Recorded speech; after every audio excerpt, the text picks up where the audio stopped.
रामू एक गरीब किसान था। वो एक छोटे से विलेज में रहता था। रामू के पास थोड़ी सी जमीन थी। उस जमीन पे वो खेती करता था। रामू की पत्नी का नाम सीता था। सीता बहुत हार्ड वर्की थी।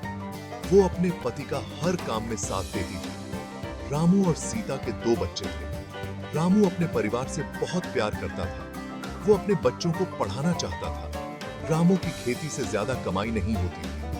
वो अपने परिवार का पेट पालने के लिए बहुत संघर्ष करता था। फिर भी रामू हमेशा खुश रहता था। उसे उम्मीद थी कि एक दिन उसका जीवन बेहतर होगा। रामू ईमानदारी से काम करता था। वो कभी हार नहीं मानता था। एक साल बहुत सूखा पड़ा। रामू की फसल बर्बाद हो गई। उसके पास खाने के लिए अनाज नहीं था। रामू बहुत निराश हो गया। उसे समझ नहीं आ रहा था कि वो क्या करे। सीता ने रामू को हिम्मत दी। सीता ने कहा, रामू, हिम्मत मत हारो, हम मिलकर कुछ नया करेंगे। सीता ने रामू को जैविक खेती करने की सलाह दी। सीता ने सुना था कि जैविक खेती से अच्छी फसल होती है और यह महंगी भी नहीं होती। रामू को सीता की बात समझ आ गई। उसने जैविक खेती के बारे में सीखना शुरू कर दिया। उसने विलेज के बुजुर्गों से सलाह ली। उसने किताबें पढ़ी और नए तरीके सीखे। रामू ने अपनी जमीन पर गोबर की खाद डाली। उसने कीटनाशकों का उपयोग बंद कर दिया।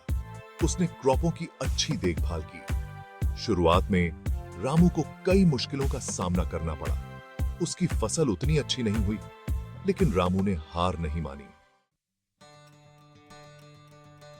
मेहनत का फल। रामू ने कड़ी मेहनत जारी रखी। उसने अपनी गलतियों से सीखा। धीरे धीरे उसकी फसल में सुधार होने लगा।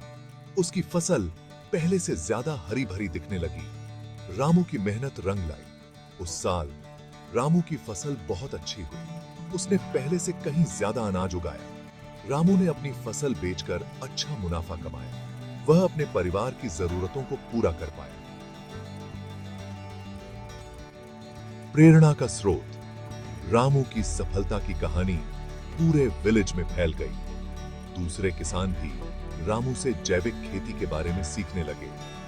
रामू ने उनकी मदद की। उसने उन्हें जैविक खेती के तरीके सिखाए। रामू की कहानी से हमें यह सीख मिलती है कि मेहनत और लगन से हम किसी भी मुश्किल को पार कर सकते हैं। रामू ने अपनी मेहनत से न सिर्फ अपना जीवन बदला, बल्कि दूसरों के लिए भी प्रेरणा बने।